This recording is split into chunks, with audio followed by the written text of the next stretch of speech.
오늘은 구독자분께서 질문해주신 패턴 유리 중에 모루 유리를 한번 만들어 보도록 하겠습니다. 재질이나 아니면 V-Ray 관련해서 궁금하신 것들은 제 메일 용센gmail.com으로 보내주시면 되고요.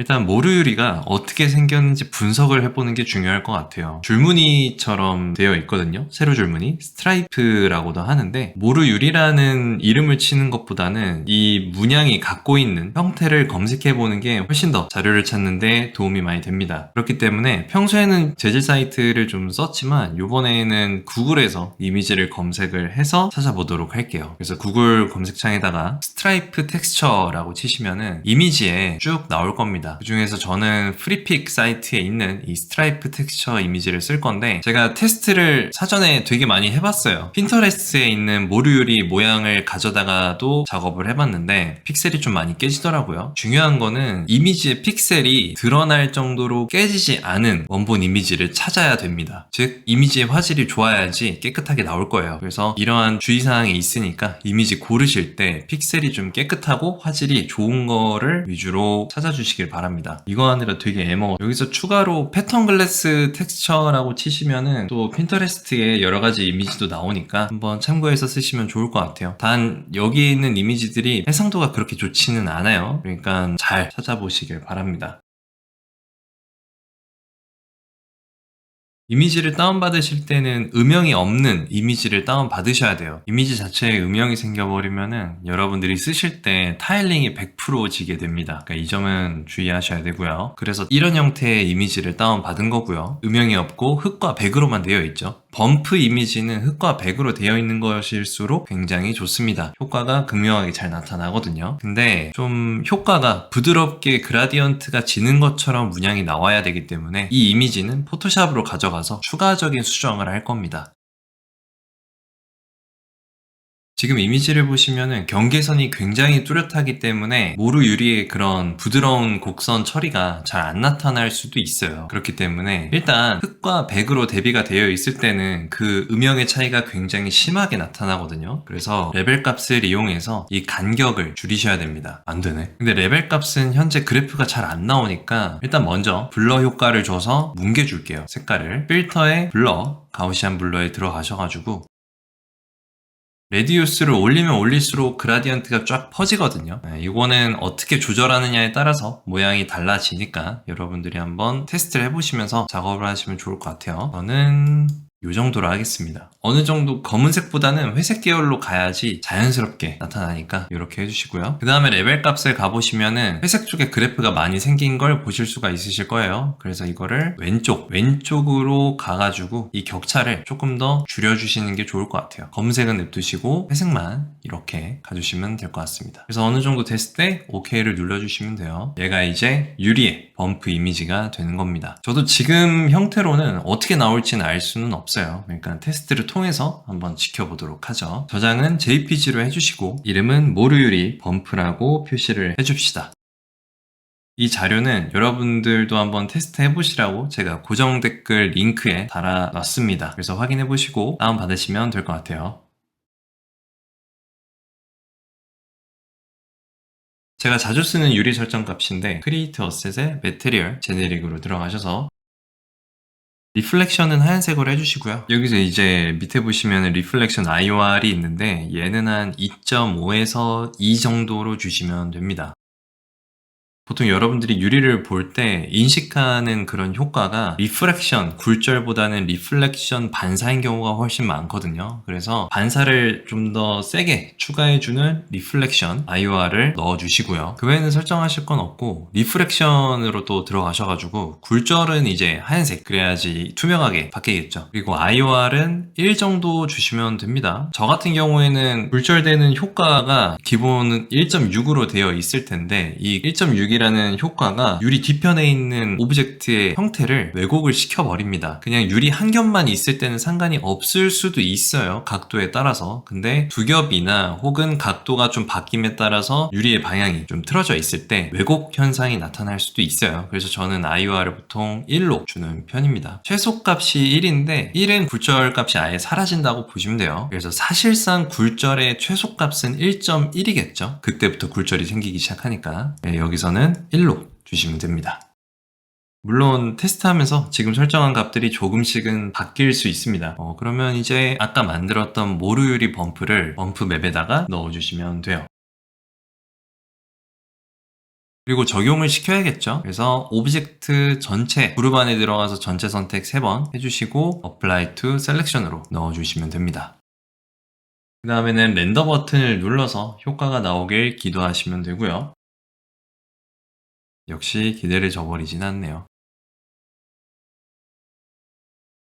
모든 이미지가 그렇지만 특히 범프 맵은 맵의 사이즈 조절이 굉장히 중요합니다. 사이즈 조절법은 두 가지가 있는데 제가 보통 영상에서 쓰는 사이즈 조절법은 텍스처 플레이스먼트에 들어가서 리핏 UV를 쓰는 방법입니다. 근데 단점이 있죠. 렌더를 돌리지 않으면은 텍스처 포지션과는 다르게 스케치업 상에서는 볼 수가 없기 때문에 렌더를 돌리지 않으면 보이지가 않습니다. 그렇죠? 디퓨즈가 아닌 여러 효과들, 리플렉션, 리프렉션 혹은 범프 이런 효과들은 스케치업 상에서 보이지가 않기 때문에 여기 밑에 있는 바인딩을 쓰셔야 됩니다. 이걸 쓰셔야지 여러분들이 텍스처 포지션을 써가지고 직접 스케치업에서 보면서 맵을 맞추실 수가 있으세요. 쓰는 방법은 간단합니다. 바인딩 클릭해 보시면은 텍스처 모드가 오토로 되어 있을 거예요. 이거를 커스텀으로 바꿔주시고 여기서 잘 보셔야 되는 게 이 텍스처에는 비트맵 형식으로 되어 있는 이미지밖에 들어갈 수가 없습니다. 만약에 여러분들이 컬러 커렉션으로 범프맵의 이미지를 조절을 했어요. 그러면은 그 상태에서 그대로 복사를 해서 바인딩에 넣어봤자 나오지가 않아요. 컬러 커렉션 안에 들어가 있는 이 이미지를 복사를 해서 넣어주셔야 되거든요. 근데 저는 현재 아무것도 쓰지 않았기 때문에 그냥 꾹 드래그로 넣어주시기만 하시면은 스케치업상에서 보이는 걸 확인하실 수 있으실 겁니다.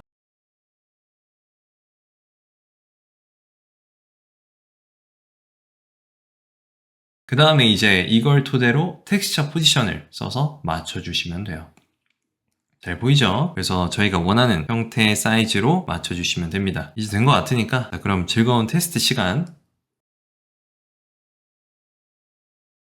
일단 형태가 나왔으니까 여기에서 추가적인 효과 설정을 좀 해보도록 할게요. 현재 반사는 잘 들어갔죠. 근데 이 반사가 상이 너무 또렷하게 맺혀버려가지고 굉장히 밝게 빛나고 있어요. 그래서 리플렉션 글로시니스를 써가지고 반사를 좀 뭉개주도록 할게요. 그러면은 빛이 조금 그라디언트가 생기겠죠. 그래서 0.7 정도로 줘가지고 테스트를 해보도록 하겠습니다. 그 다음에는 불투명함을 좀 줘야 되기 때문에 굴절에다가 글로시 값을 좀 주도록 할게요. 리플렉션 글로시니스 보시면 한 0.9 정도? 뒤쪽에 있는 형태도 어느 정도 실루엣이 나와야 되기 때문에 너무 크게 주지 마시고요. 얘를 너무 크게 주시면은 렌더링이 진짜 하루 종일 걸립니다. 그러니까 조심하시고 한 0.9 정도만 주시면 될 것 같아요. 얘도 테스트를 한번 해보도록 하죠.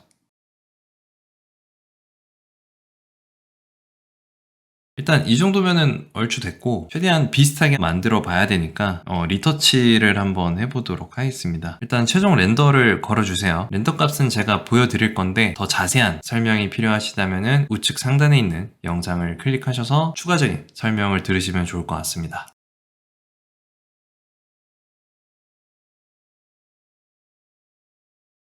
리터치를 할 거니까 렌더 엘리멘트도 빼놓을 수 없겠죠. 그래서 렌더 아이디하고 렌더 아이디만 추가를 해주도록 할게요. 엑스트라 텍스처도 추가하셔도 되기는 하는데 유리 부분 자체에는 앰비언트 어클루전의 효과처럼 라인이 도드라지게 잡히지는 않습니다. 그래서 그냥 렌더 아이디만 뽑아서 작업을 해보도록 할게요.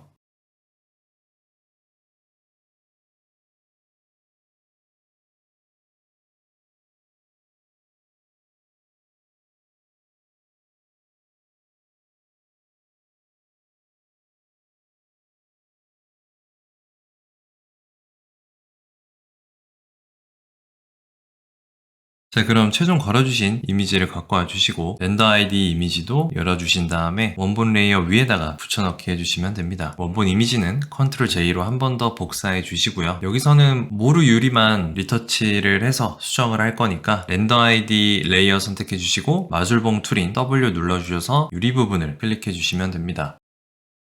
그 다음에는 복사된 원본 레이어를 선택하신 다음에 컨트롤 J를 눌러주시면 유리만 딱 떨어져서 나올 거예요. 그 다음에 바로 컨트롤 Shift A를 눌러서 카메라 로우 필터를 켜주시면 됩니다. 여기서는 그냥 모루 유리의 불투명한 느낌을 내기 위해서 흐리게만 처리를 해주시면 되거든요. 그래서 사실 디테일에 있는 노이즈 리덕션만 좀 늘려주시면 되기는 하는데 그래도 모루 유리의 윤곽선이라든가 이런 것들을 좀 도드라지게 해줘야 되거든요. 그래서 이펙트에 있는 클래리티와 텍스처를 조금씩 올려줄 겁니다. 클래리티가 이제 선명 효과를 나타내는 기능인데 저는 반사감을 극대화시켜주는 기능으로 쓰고 있어요. 물론 이미지의 선명도가 올라가면서 반사가 또렷하게 보이는 효과이긴 하지만요.